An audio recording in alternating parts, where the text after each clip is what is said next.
اوسه زه هم په انتظار یم ته هم په انتظار اوسه زه هم په انتظار یم او لویږي به لالې کشمالي خو وخت به لګي زما دا یو خبره چې زما د علاقې امایدینو کې د تعلیم کم شعور را پیدا شوی دی او دا نن په دې پنډال کې زه دا کم مشران وینم دا زما د ملک د ترقۍ او د کامیابۍ یو ډېره غټه لویه خبره ده او تاسو دا یقین وساتئ که زموږ دې مشرانو کې داسې شعور لکه دا څنګه چې نن زه وینم دا قایم دایم پاتې شي او د خپلو بچو په تعلیم باندې دومره توجه ورکړي لکه نن چې دا خلک د خپلو بچو لپاره دلته راغلی دی او د خپل بچي دا کارکردګي ګوري زه تاسو ته دا خبره په قسم باندې کوم چې په دنیا کې یو قوم بیا زموږ مقابله نشي کولی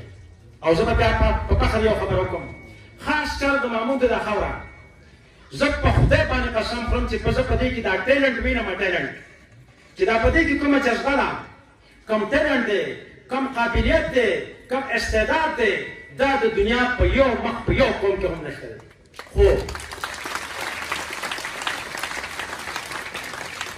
خو د افسوس خبره دی یو ځای کې کوم چې ګایډنس ورته پوره نه دی میلاو شوی رهنمایي چا په صحیح خطوطو باندې نه ده کړې که چېرته د دې قوم رهنمایي معماران قوم په صحیح خطوطو باندې وکړي بیا ته ګوره د وایټ هاوس برجونه به هم بیا نړېږي او بیا به د یورپ په ماڼو کې هم زلزله راځي خو هر یو کس چې دلته راغلی دی نو زما د قوم دا ټیلنټ زما د جوانانو دا جذبې دا ډېرې بې ځایه استعمال کړي دي او ډېره بې ځایه صرف کړي دي د تعلیم د رڼا نه هم لرې ساتلي دي نو دا یو خبره ده چې زه شکر الحمدلله هغه د مشرانو خبره ده وایي تېر آیت درست آیت که وخت تېر شو خو بیا موږ کې جذبه اوچته شوه دا زموږ دپاره ډېره لویه د خوشحالۍ خبره ده چې اوس خو کم از کم موږ رڼا ته روان یو هغه شاعر وایي لاس کې مسکی لګوو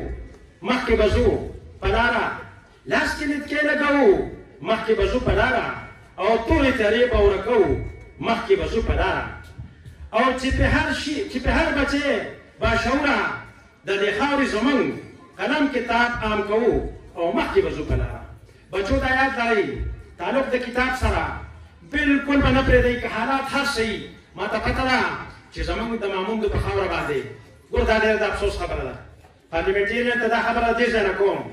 زما د ماموند په خاوره باندې د فیمیل د های ایجوکیشن صرف یو اداره ده چې په برخلوزو کې ده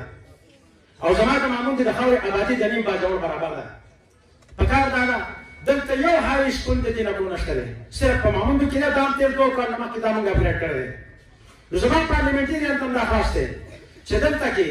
د جنکو د تعلیم لپاره خصوصي بندوبست وکړي کم از کم دا 3.5 کروړ آبادي ده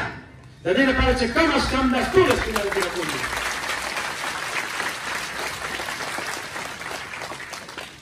زه پارلیمنټریان ته دې ځای یو پیغام ورکوم ما ته د روډ د جوړېدو نه او ما ته د کارخانو د جوړېدو نه د دې هر سره ما ته خپل بچی مخکې تعلیم کول دا مقدم دي ټوله توجه دې صرف په دې ورکړي چې زما دې خاورې ته د تعلیم رڼا راوړي او دلته تعلیمي ادارې قایمې کړي دا زما د قوم دپاره لویه ترقي ده هغه شاعر وایي تل مو په زړونو کې تیارې ساتلي تل مو په زړونو کې تیارې ساتلي او موږ په مرغو پسې لیندې ساتلي او ملا په دې یوه خبره وکړه ملا په دې یوه خبره وکړه چې سودخورو سله تسبیح ساتلي او خلک ټوپکې ساتي تورې جنګ له خلک ټوپکې ساتي تورې جنګ له او موږ جنګونه نه نغمې ساتلي وسلام